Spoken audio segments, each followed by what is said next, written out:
Hey everyone, Manero here, and in this video I'm going to show you how to paint a watercolor landscape in Procreate. So let's jump right into it. In order to achieve this, I'm going to be using the Watercolor Experience brush set for Procreate. You can find it along with a free mini version for you to try out on my Gumroad page through the link in the top right corner of this video or in the description below. I'm also going to be using this beautiful photo reference by Daniela Izotenko. You can find a link to this picture in the description as well in case you want to follow along. The size of my canvas is going to be 11 by 8.5 inches at 300 dpi. First of all, I'm going to be importing a couple of textures from the ones that are included with this set. The first one is going to be a watercolor paper texture. Specifically, I'm going to choose the number 4. This layer needs to be placed on top of everything else, and I'm going to set it to multiply mode. The second texture is going to be a watercolor texture sheet. Specifically, I'm going to use the number 7 black and white from the Spring 2021 update. This layer needs to be placed right below the paper texture, and I'm going to set this one to overlay mode. I'm also going to lower the opacity of this layer a little bit so that it doesn't show up too strong, and I will see if I increase it later as I paint. Below these two layers is where I'm going to be painting everything. The main brush I'm going to be using for this artwork is called Thick Splats. I'll use other brushes at the end to refine my painting and add some details, but this is the one you'll see me paint with most of the time in this piece. An important thing when painting nature is to try having a careless mindset. Nature can be very arbitrary, so I find that painting loose helps a lot.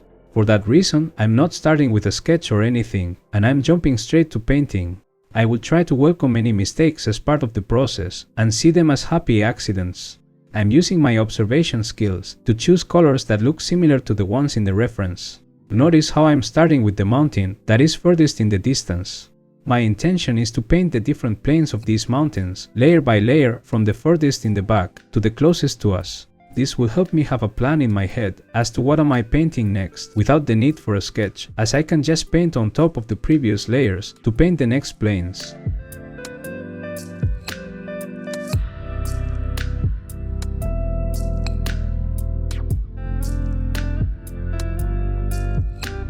Something you can see me do from time to time is to use the selection tool to select outside a shape I painted. I add a little bit of feather to the selection, copy and paste this selection, and then set this new layer to multiply. This will darken the edges of the shape, just like what happens with real watercolor. Switching to the smudge tool using the same brush allows me to blend some of those hard edges and mix the colors nicely.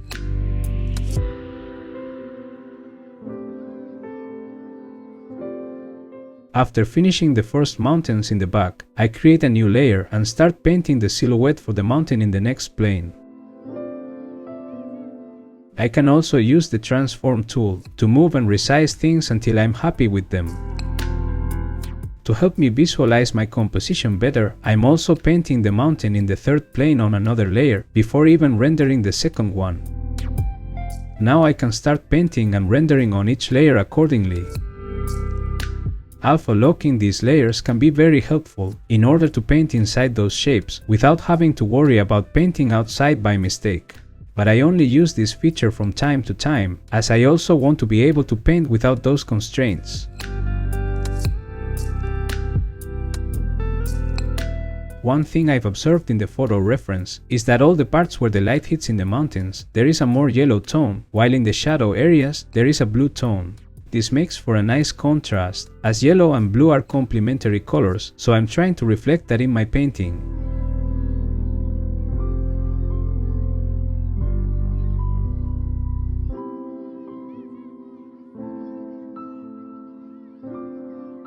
I start rendering the mountain in the third plane, and notice how I'm all the time tweaking the size of my brush, depending on if I want to paint with big strokes and more texture, or if I need smaller strokes to be able to work on the details.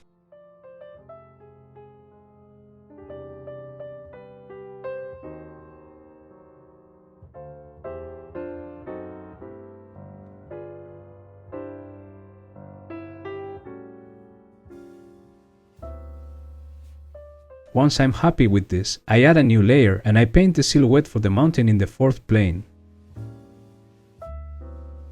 It's important to make every new plane darker and with more contrast than the previous one to give the painting a feeling of depth and structure.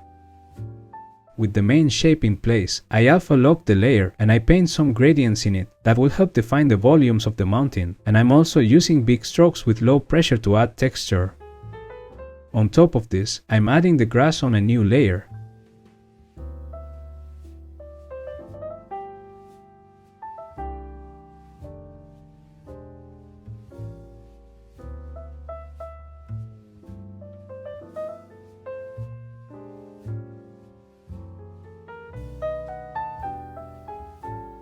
I'm also detailing the rocks below by painting with a small size of the brush and making sure that the direction of my strokes follow the volumes I observe in the reference.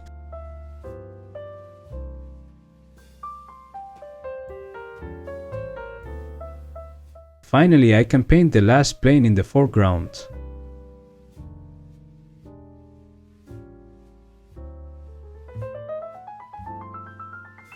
Since this part of the terrain is the closest to us as the viewers, I want to make sure that it looks detailed and with a nice contrast. For this, I'm dedicating enough time to add texture and color variations in the grass, blending some of the strokes, and painting some of them vertically with a smaller size of the brush to give a hint of individual stems of grass.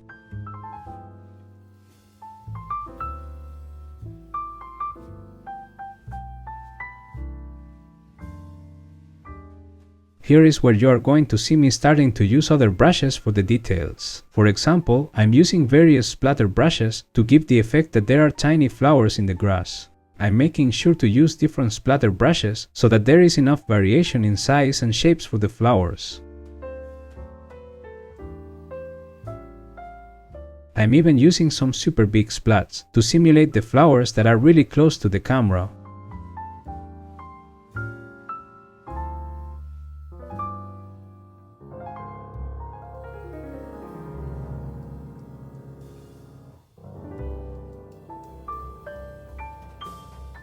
Using the bleeding pen brush, I can paint a few vertical lines that help to perceive this part of the painting as grass between the flowers, and I also switch to different brushes, like the big covering brush, to achieve different types of vertical strokes. Now it is just a matter of giving the finishing touches by making the distant mountains a bit lighter so that they really look like they are far away, and adding a bit of extra texture with another touch of one of the splatter brushes in the mountains.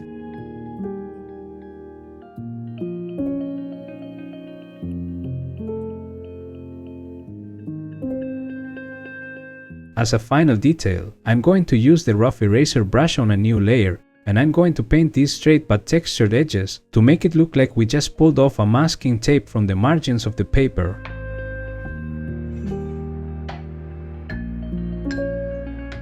And this is the final result. I really hope you liked this video. If you use my brushes and post your art on social media, feel free to use the hashtag Manero brushes so that I can see what you create. I will be extremely happy to share your creations with my audience. Don't forget to subscribe for more art-related videos and give me a thumbs up. Also, make sure to check out my Gumroad page, where you will find the Watercolor Experience brush set for Procreate and many other sets and freebies that I have available. I'm sure something will suit your artistic needs. All the links are in the description below. Okay, thank you for watching. See you next time.